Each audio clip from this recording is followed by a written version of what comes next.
Hello students, I am Abhishek Parmar, your maths mentor. Welcome to Radhika Education School. Today we are learning chapter 9, some application of trigonometry. This is our question.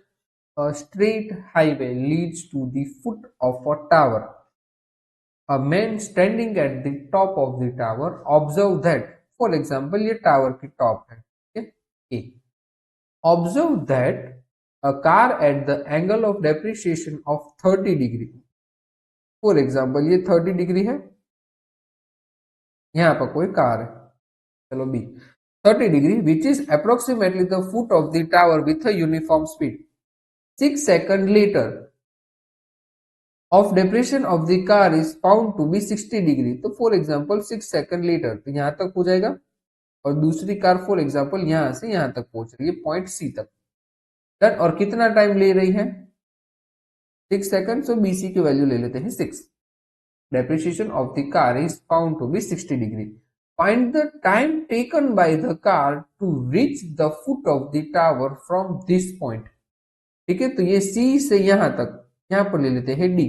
तो ये CD हमें find करना है. इतना पहले clear है. और एक बार बोल रहा हूं, अब देखो टावर की ये जो टॉप पॉइंट है वहां पर कोई एक बंदा खड़ा है, वो देख रहा है पे नीचे से कार जा रही है.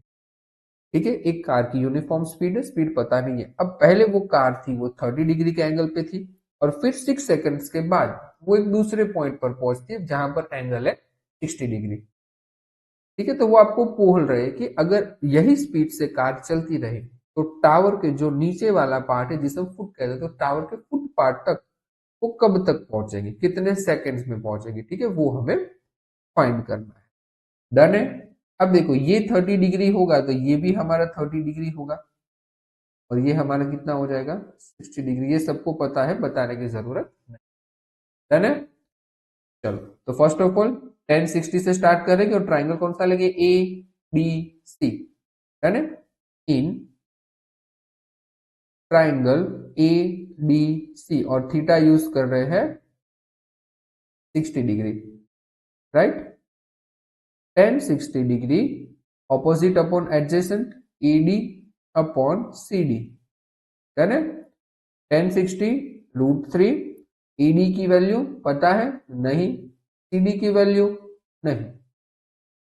राइट. अब देखो अगर मैं एडी को सब्जेक्ट बना लू, अगर मैं एडी को सब्जेक्ट बना लू तो कुछ इस तरह से होगा √3 CD.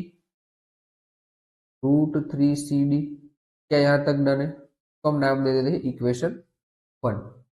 राइट. अब सेकंड ट्राइंगल, सेकंड कौन सा लगे सर? पता है ए बी डी या फिर ए डी बी. ठीक है, जो नाम देना चाहो दे सकते हो. In triangle A D B theta हम यूज कर रहे हैं 30 डिग्री.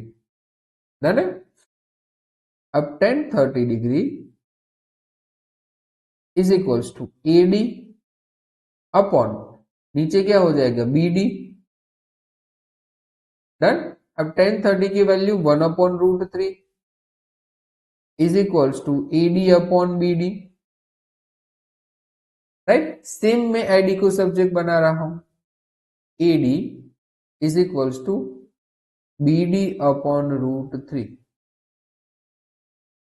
इसको हम दे देते हैं इक्वेशन नंबर 2. देखो एडी को मैं क्यों सब्जेक्ट बना रहा हूं? बिकॉज ऑफ मुझे पता है कि इन दोनों को मैं इक्वेट कर सकता हूं. ठीक है, इसीलिए मैंने सब्जेक्ट बनाया था. अब देखो from equation 1 and 2, from equation 1 and 2. Equation 1 में देखो एडी क्या है? √3 CD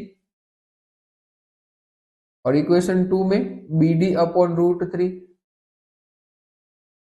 डन है इतना. अब देखो √3 को अगर मैं शिफ्ट कर दूं तो क्या हो जाएगा? 3CD. और BD को मैं लिख सकता हूं. अब देखो ये BD है, BD को मैं लिख सकता हूं BC plus CD. BC plus CD. Done है. अब देखो ये CD को मैं शिफ्ट कर दूं तो ये हो जाएगा 3CD minus CD is equals to BC. Right. क्लियर है इतना? ओके. तो ये क्या हो जाएगा? 2CD is equals to BC. Right. अब देखो BC की वैल्यू हमारे पास है, कितनी है 6। डन। तो यहाँ पे ऊपर लिख रहा हूं 2CD इज इक्वल्स टू 6। अगर मुझे CD फाइंड करना है तो CD is equals to 6 divide by 2। तो CD की वैल्यू क्या आ गई 3 सेकेंड। CD की वैल्यू क्या आ गई 3 सेकेंड। तो कितने टाइम में ये टावर के फुट तक पहुंच जाएंगे, ओके भाई ओनली 3 सेकेंड। डन है। क्लियर है क्वेश्चन, कुछ कंफ्यूज मत होना, स्पीड टाइम का कुछ फॉर्मूला नहीं लगाना, इजीली हो जाएगा। डन है। मिलते हैं नेक्स्ट वीडियो में, टिल देन बाय।